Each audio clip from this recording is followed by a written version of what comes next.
할렐루야. 오늘도 주의 전을 찾은 우리 모든 성도님들이 영원히 하나님을 찬양하기를 주의 이름으로 축복합니다. 미국에 최근에 베스트셀러로 많은 사람들에게 읽혀진 책이 하나 있습니다. 그 제목이 다소 파격적인데요, 엄마는 내가 죽었으면 좋겠다라고 말했다라는 제목이에요. 엄마는 내가 죽었으면 좋겠다라고 말했다. 여러분, 이 이야기의 내용이 어떤 내용이냐면 남아프리카의 한 소년의 투병 생활의 이야기입니다.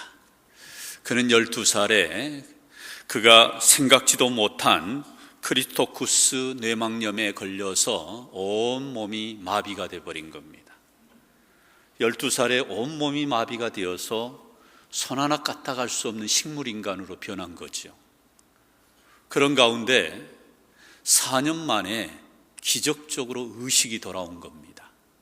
의학적으로는 거의 불가능한 일이 이 소년에게 일어난 거예요.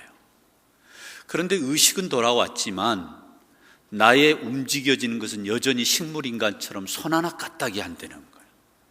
의지적으로 내가 눈꺼풀을 움직여 보려고 해도 움직여지지 않아요. 그러나 의식은 돌아왔기에 병원 그 병실 안에서 들려지는 많은 사람들의 이야기, 엄마의 이야기가 다 귀에 속속이 들어옵니다.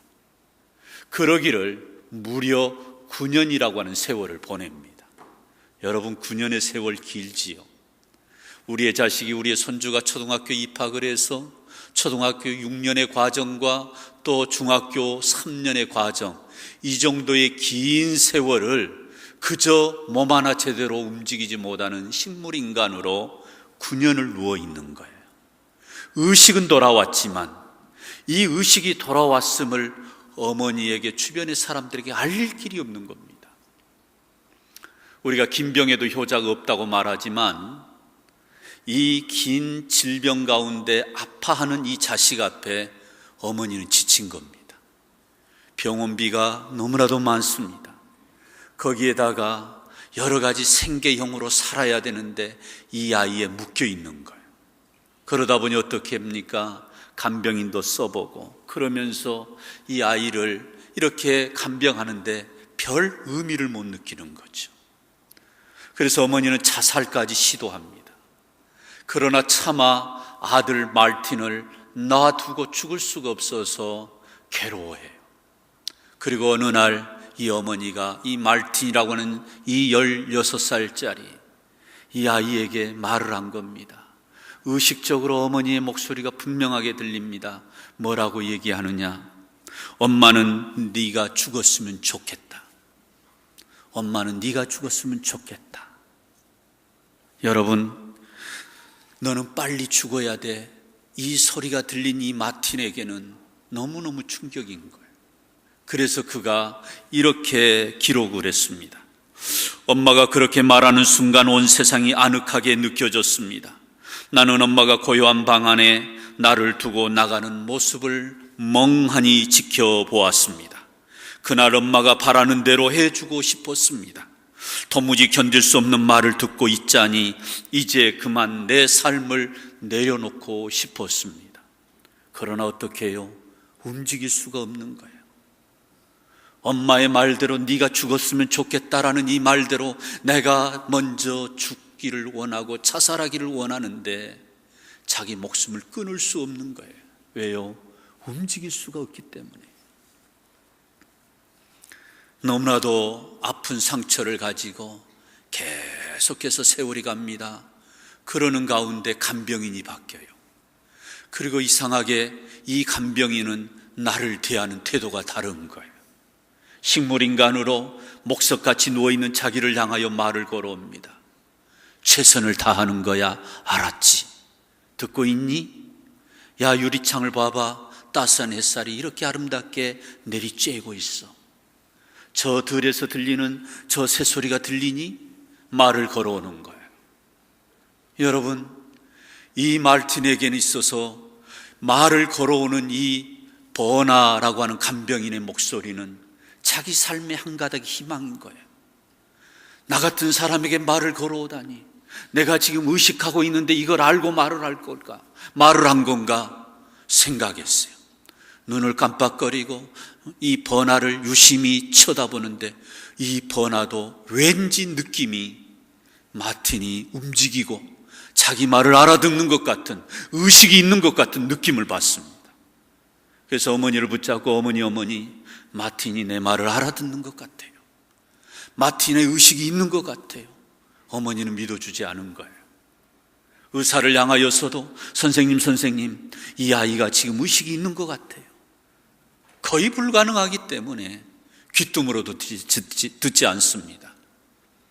그런 가운데 하도 열정적으로 막 호소하고 간청하니까 그러면 한번 판정을 받아봅시다. 그래서 정말 사물을 구별하고 그것에 대해서 인식하는지 그 테스트를 하는 거예요. 마침내 의사소통이 가능하다는 의료 판정이 내려집니다. 이거 보이니? 보이면 눈을 까딱까딱 한번 깜빡거려봐. 제가 한번 해볼까요? 보이는가 보세요. 보여요? 아주 미세하지만 깜빡 하는 거예요. 이거 보이니? 눈 깜빡거리는 거예요. 알아들을 수 있니? 알아듣는다는 거예요. 여러분, 놀랍게도 이 의식이 있다라는 것이 판정이 되고 나니까 재활로, 교육으로 이루어집니다. 그리고 몇 년이 지나면서 계속적으로 이 회복이 빨라지는데 나중에는 언어를 배우고요, 나중에는 컴퓨터를 배우게 되고요, 나중에는 그가 대학에도 들어갑니다. 그리고 사랑하는 여자를 만나서 가정을 이루기도 하고요, 그리고 나중에는 자기가 대학에서 졸업을 합니다. 한번 사진을 한번 봐보세요. 정말 기적처럼 이 마틴이 식물인간으로 그냥 세상에 사라질 뻔했는데 마침내 이렇게 그의 인생이 바뀌어요.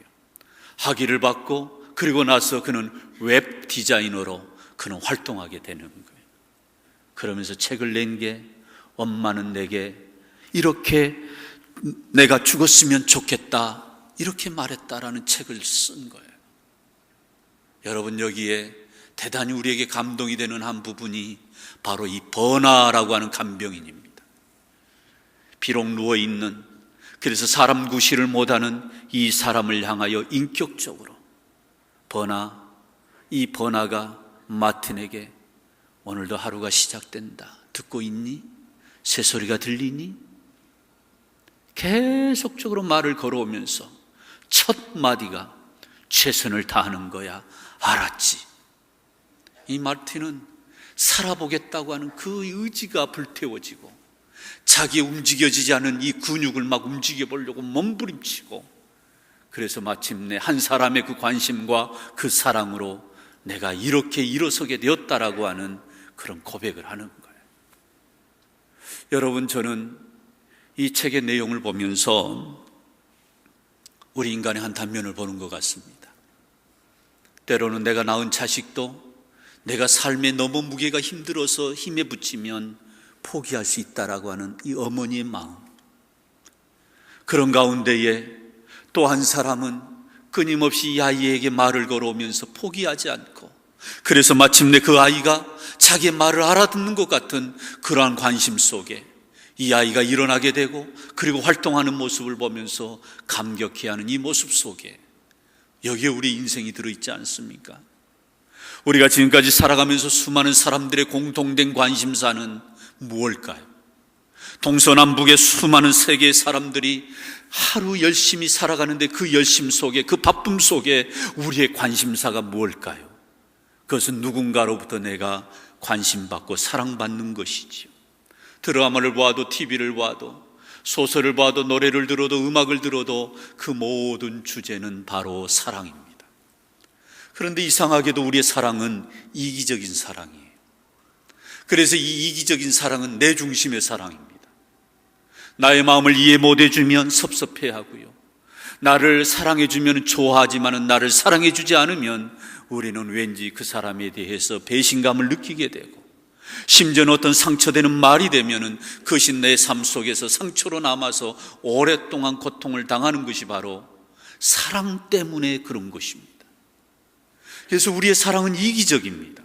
그리고 이 사랑은 시간이 지날수록 변하게 되어 있습니다. 그래서 변질되는 거지요. 퇴색되는 거지요.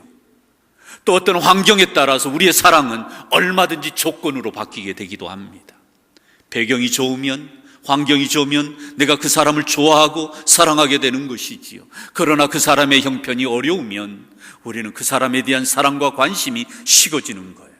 그래서 그런 말이 있어요. 사랑은 가난의 문틈 사이로 빠져나간다. 내가 경제적으로 어려움을 당하고 내가 가난한 삶을, 어려운 환경 속에 노출되어 있으면 그 사랑도 가난의 문틈 사이로 빠져나가는 것이 우리 인간의 사랑인 거예요. 그런데 이런 우리 인간의 사랑에 비해서 비교가 되지 않을 만큼 우리 하나님의 사랑은 영원한 사랑, 변하지 않는 사랑임을 우리 모두가 고백하기를 주의 이름으로 축복합니다. 왜 하나님의 사랑이 귀한 것인가? 왜 하나님의 사랑이 위대한 것인가? 우리 하나님의 사랑은 이기적인 사랑이 아니라 나를 향하여서 끊임없이 베풀어 주시고, 나를 위해서 속아 주시고, 나를 위해서 기꺼이 하나님의 것을 내어주시는 이타적인 사랑. 그래서 시간이 지나도 환경이 변해도 변함이 없는 사랑, 영원한 사랑이 바로 하나님이 우리를 향한 사랑, 그 사랑인 줄로 믿습니다. 여러분, 그래서 하나님의 사랑이 귀한 거예요.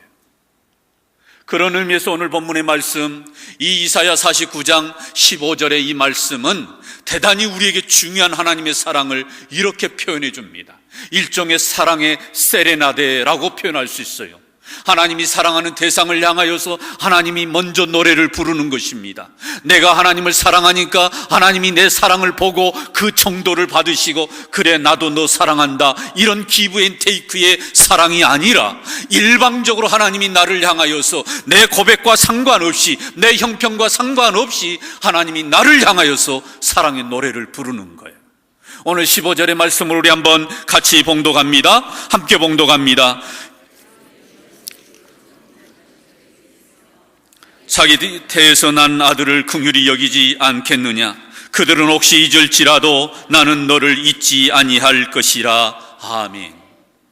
여기 우리 하나님의 사랑이 누구하고 지금 비교돼서 설명됐냐면, 막 낳은 어린 아이의 어미와 사랑을 비교한 거예요. 여러분, 갓 태어난 아이는 엄마 젖을 본능적으로 찾습니다. 엄마를 향하여 울음을 터뜨립니다.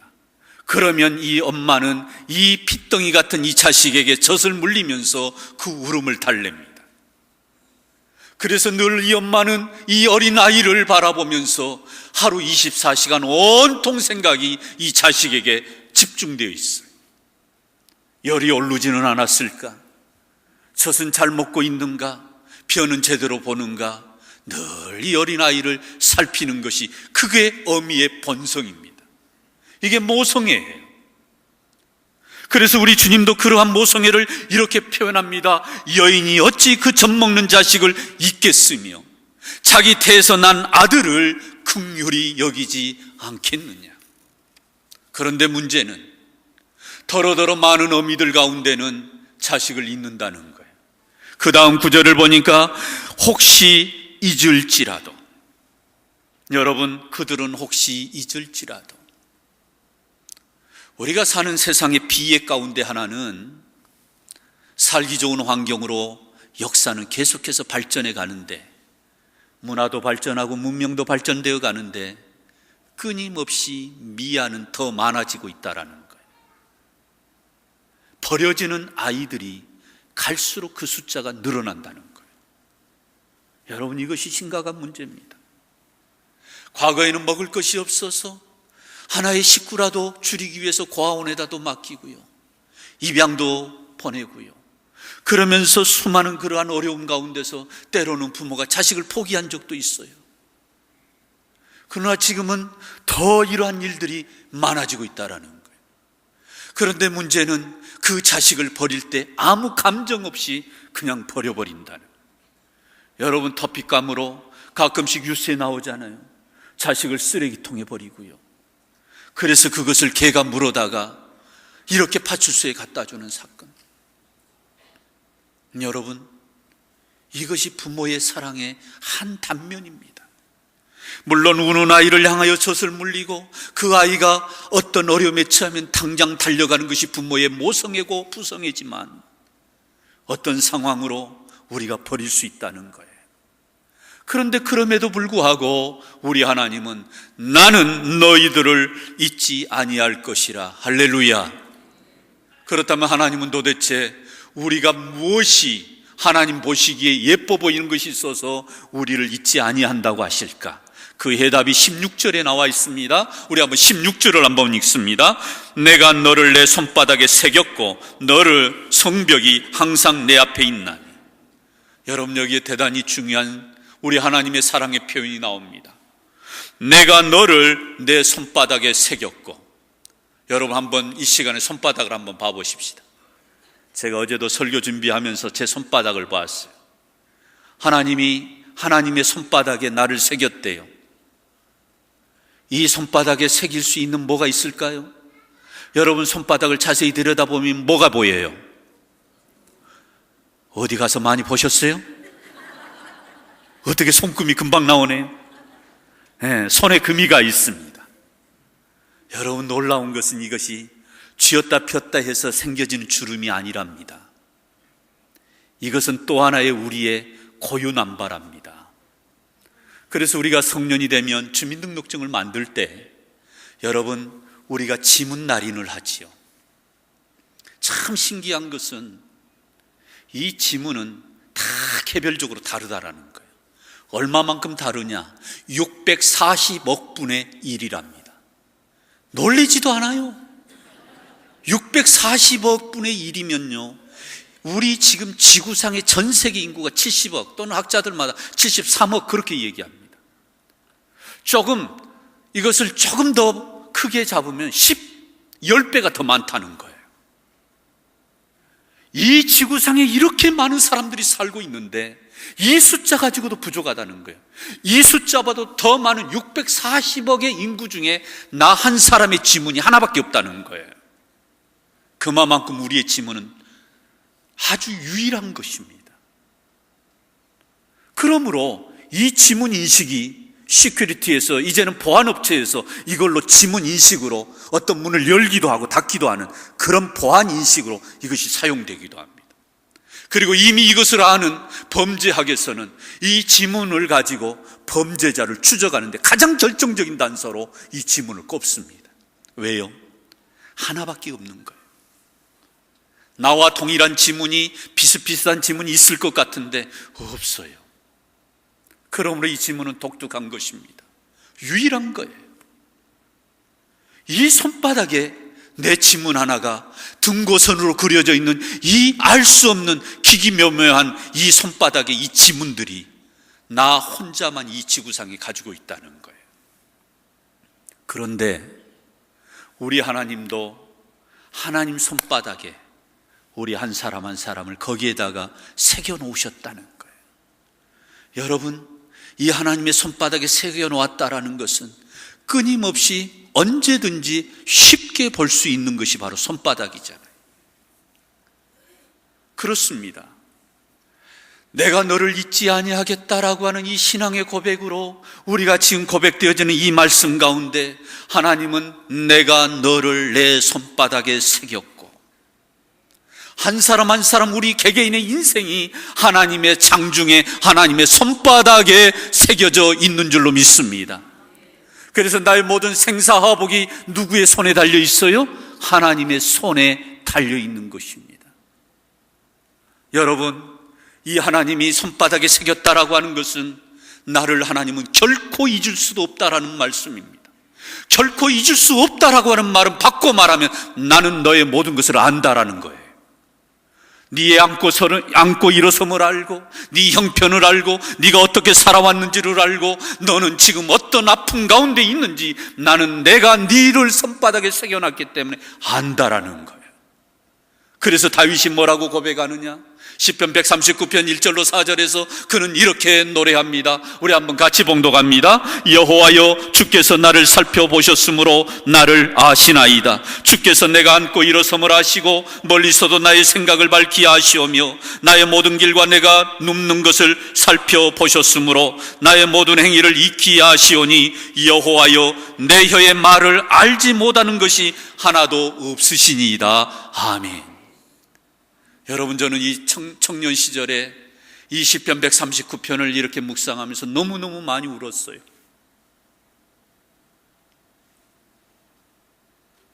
우리 하나님이 나를 알기를 이렇게 아신다라고 하니 너무너무 이 하나님이 좋은 거예요. 저는 지금 무등교회에 와서 성도들을 파악을 할 때요, 성도들 모르잖아요. 그럼 어떻게 제가 파악을 합니까? 교족부를 보고요, 그 사람에 대해서 미리 알고 있는 사람의 정보에 의존해서 저는 한 사람 한 사람씩 알아가는 거예요. 만약에 그 정보가 잘못되면 저는 당연히 그 정보에 잘못된 걸로 잘못 알게 되고 잘못 인식하게 되는 겁니다. 이게 인간이에요. 누군가가 그 사람에 대해서 알려주지 않으면, 제가 물어봐서 그런 묻는 가운데에 그 사람을 알아가지 않으면 저는 그 사람을 한번 보고 어떻게 살아왔는지, 무슨 생각을 갖고 있는지, 지금 무엇 때문에 눈물 흘리고 있는지 저는 알 수가 없어요. 그런데 다윗이 자기 인생 여정 가운데 이 하나님을 깨닫게 된 거예요. 그가 분명하게 고백하기를 주님이 나를 살펴보신 것을 다윗이 알게 된 거예요.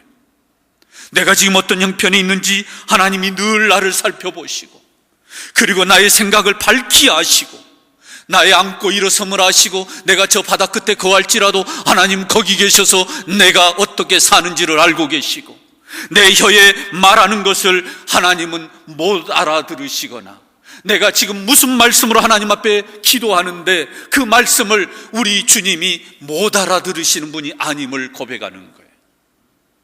그러면서 나중에 그가 16절에서 이렇게 고백합니다. 우리 한번 같이 읽습니다. 내 형질이 이루어지기 전에 주의 눈이 보셨으며 나를 위하여 정한 날이 하루도 되기 전에 주의 책에 다 기록되었나이다. 아멘. 여기 대단히 중요한 단어가 나와요. 내 형질이 이루어지기 전에. 다윗이 참 믿음의 영성이 깊었다라고 말하고 싶은 이유가 바로 여기에 있어요. 다윗은 오늘날 같이 21세기 의학을 또 생물학을 공부한 사람이 아니에요. 여기에 이 형질이라고 하는 단어는 우리로 말하면 DNA입니다. 우리가 부모님의 사랑과 결혼과 그 사랑으로, 그래서 정자와 난자가 만나잖아요. 그래서 결합이 되면 처음에 그 출발이 뭐예요? 그냥 하나의 점인 거예요. 점이에요. 이 작은 점이 커지고 커지면서 어떻게 됩니까? 이 하나의 원으로 되어 있는 이 점이 절반으로 나뉘어지죠. 2배요. 또 그 절반으로 나뉘어졌던 두 개의 조그만 그 원이 4배요. 4개로 나눠지고, 8배요. 8개로 나눠지고, 또 16개로 나눠지고, 32개로, 64개로, 128로 나눠지는 거예요. 그러면서 어떻게 해요? 나중에는 이 세포 분열을 통해서 머리가 생기고, 몸뚱아리가 생기고, 손이 생기고, 발이 생기는 거예요. 형체가 어떻게 이루어지느냐? 처음에 점으로 시작했어. 그래서 이 형체가 하나의 형질을 이루어서 우리의 몸의 형체를 어미의 뱃속에서 10달 동안 이루어서 나오는 거잖아요. 그런데 이 다윗이 고백하기를 내 형체가, 내 형질이 이루어지기 전에, 점으로도 있기 전에, 세포 분열이 돼서 어떤 형체가 아닙니다. 몸에 어떤 형체를 띠고 있는 그런 몸이 아니에요. 이미 이 형질이 이루어지기 전에 하나님이 뭐 했다고요? 아셨다고 말씀. 하나님이 어떻게 아십니까? 하나님이 손바닥에 우리 한 사람 한 사람을 기록해 놓으셨기 때문에 하나님은 우리를 정확하게 알고 계시는 줄로 믿습니다.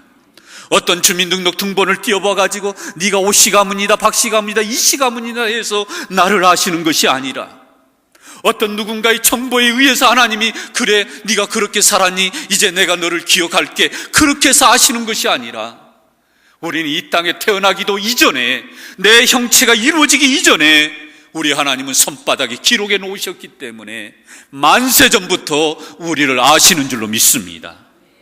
에레미야 선지자가 하나님의 부름을 받았어요. 그래서 이스라엘 백성 가운데 네가 가서 이제 선지자 사역을 해야 된다. 내가 너에게 주는 이 말씀을 이스라엘 백성들에게 전해야 된다. 여러분, 누구보다도 이 에레미야는 선지자의 아픔을 아는 자입니다. 그렇게 많은 선지자들이 이스라엘 백성들에게 가서 하나님의 말씀을 전하지만 백성들은 하나님의 말씀에 귀 기울이지 않습니다. 그리고 선지자를 박대합니다. 더군다나 자기 자신은 어린아이라고 말을 해요. 하나님, 나는 어린아이라 말할 줄도 몰라요. 적어도 선지자로서 이스라엘 백성들에게 가서 말을 전하려면, 하나님의 말씀을 전하려면 나는 하나님의 말씀을 전할 만한 그러한 자격이 없는 어린아이입니다. 구변이 없는 자입니다. 이때 하나님께서 예레미야에게 예레미야 1장 4절로 5절에서 이렇게 분명하게 말씀합니다. 여호와의 말씀이 내게 임하니라. 이르시되 내가 너를 모태에 짓기 전에 너를 알았고 네가 뱃속에 나오기 전에 너를 성별하였고 너를 여러 나라의 선지자로 세웠노라 하시기로. 여호와의 하나님의 말씀이 예레미야에게 임하는 거예요. 그리고 뭐라고 말씀합니까? 내가 너를 모태에 짓기 전에. 누구의 고백하고 똑같아요? 다윗의 고백하고 똑같습니다. 네 형질이 이루어지기 전에, 네가 어떤 형체로 그 정자와 난자로 어미의 자궁에서 착상하기 이전에 내가 이미 너를 구별하여서 성별하여서 여러 나라의 선지자로 세웠노라. 사랑하는 성도 여러분, 어떻게 이것이 하나님 앞에서 가능합니까? 하나님은 우리 한 사람 한 사람을 만세 전부터 정확하게 하나님의 손바닥에 우리 한 사람 한 사람을 새겨 놓으신 줄로 믿습니다. 여러분, 그래서 구구절절 내 상황을 하나님 앞에 아뢰지 않아도 하나님은 통전적으로 나 한 사람을 보시고 그대로 아시는 분, 나의 아픔을 아시고 나의 눈물을 아시고 내가 지금까지 어떤 이 인생의 스토리로 살아왔는지 정확하게 아시는 분이 우리 하나님이신 줄로 믿습니다. 그렇기 때문에 하나님은 우리를 버릴 수도 없고요, 떠나실 수도 없는 분, 잊지 아니하신다고 하는 이 말씀을 받고 말하면 나는 너를 못 잊어, 나는 너를 떠날 수 없어. 또다시 이것을 받고 표현한다면 내가 네 인생 책임질 거야, 내가 너와 함께 할 거야, 내가 너를 도울 거야. 할렐루야. 이게 바로 우리가 믿는 하나님이에요. 여러분, 그냥 몇 번 믿어보는, 그래서 뭔가 감동적으로 나에게 와닿는 그 느낌이 있어서 그럼 하나님 믿어볼까, 그런 정도의 하나님이 아니세요. 내가 그분의 은혜를 아직은 경험하지 못했지만 하나님은 우리 사람이 만들어 놓은 어떤 추상적인 신이 아니라 실제 살아계셔서 우주 만물을 다스리시는 하나님이, 나의 생사화복을 주장하시는 하나님이 바로 나의 하나님이신 것을 고백하기를 주의 이름으로 축복합니다. 우리가 믿는 하나님은 이와 같이 위대하신 분, 너무너무 좋으시고 너무너무 멋진 하나님이심을 고백할 수 있기를 주의 이름으로 축원합니다. 저도 두 자식을 이렇게 뒷받침하는 아빠입니다. 부모입니다.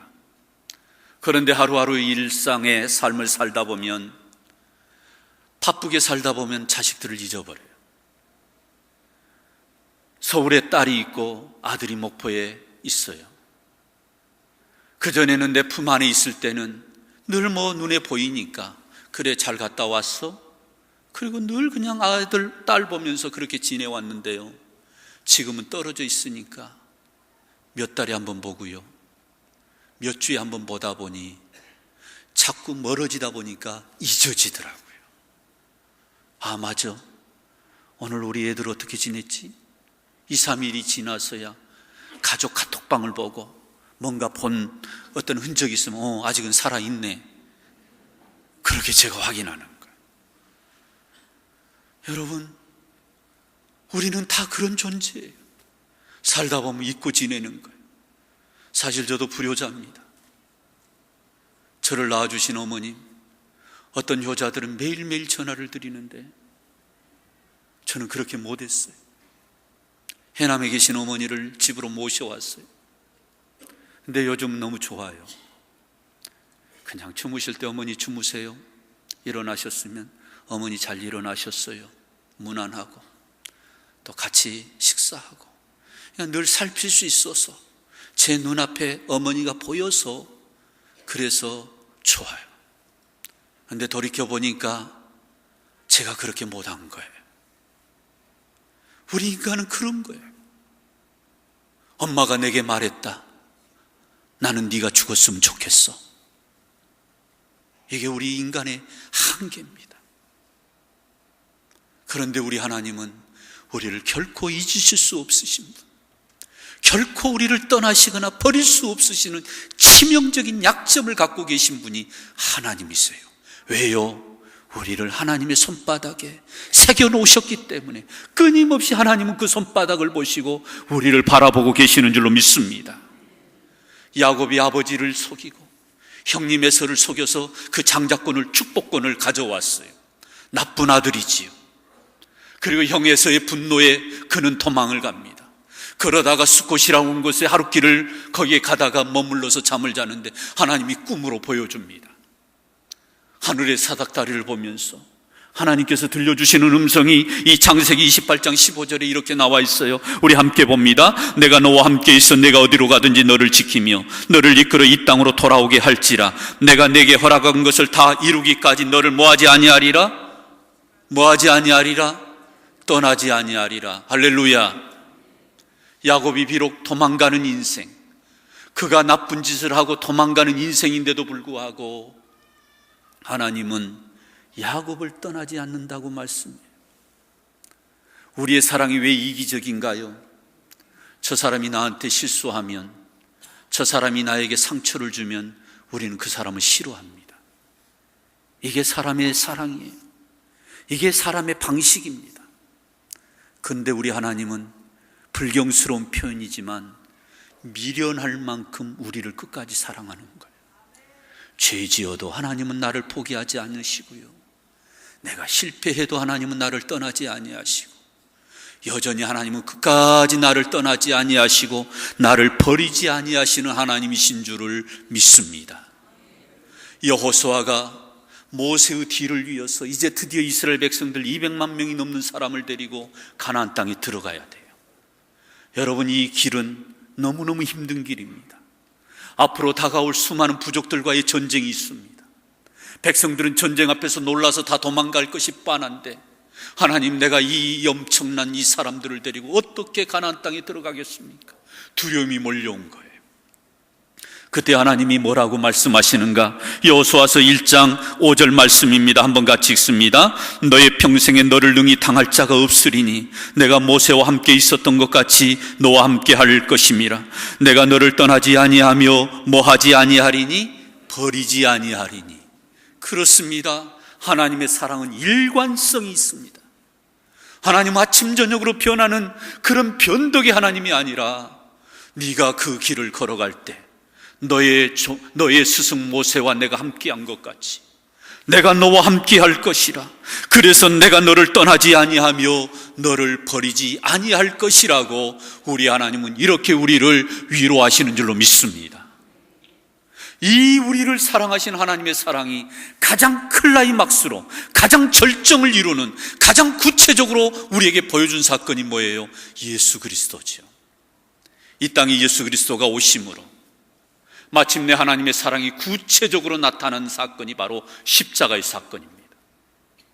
우리 예수님이 우리의 죄를 다 짊어지시고 십자가에 달려 죽으실 때 결국은 죄 없으신 예수님이 피 흘림을 통해서 우리를 구속하는 것이, 그것이 속죄의 제물인데 왜 우리 예수님이 손바닥에 못이 박혔습니까? 왜 우리 예수님이 손바닥에 못이 박혀야만 했느냐, 그 말이에요. 피가 흘리는 것으로 보면 심장이 있는 그곳이 가장 피를 많이 흘릴 수 있는 거기 때문에 거기를 관통하는 그런 창에 찔림이 있어야 되는데 왜 손에도 하나님은 이렇게 못을 군졸들로 하여금 박혀 있을까요? 하나님의 손바닥에 새겨진 우리 한 사람 한 사람이 죄악으로 얼룩져서 하나님 앞에 나아갈 수 없는, 어찌 보면 그 죄악 때문에 우리가 저 지옥 불구덩이에 떨어질 수밖에 없는 그러한 죄인들인데, 하나님은 버리지도 떠나지도 아니하시는 그 하나님이 우리를 구속하기 위해서 그 손바닥에 새겨진 우리의 죄로 얼룩져져 있는 우리 한 사람 한 사람을 구속하기 위해서 친히 우리 하나님은 저 군병들을 통하여서 예수님 손바닥에 못을 관통하게 하셨다는 거예요.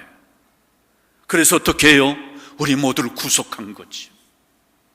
그래서 우리 주님은 지금도 우리를 버리지도 떠나지도 아니하시는 이 하나님의 사랑, 이 하나님의 은혜가 저 십자가에서 예수님을 통하여 구체적으로 우리에게 나타난 줄로 믿습니다.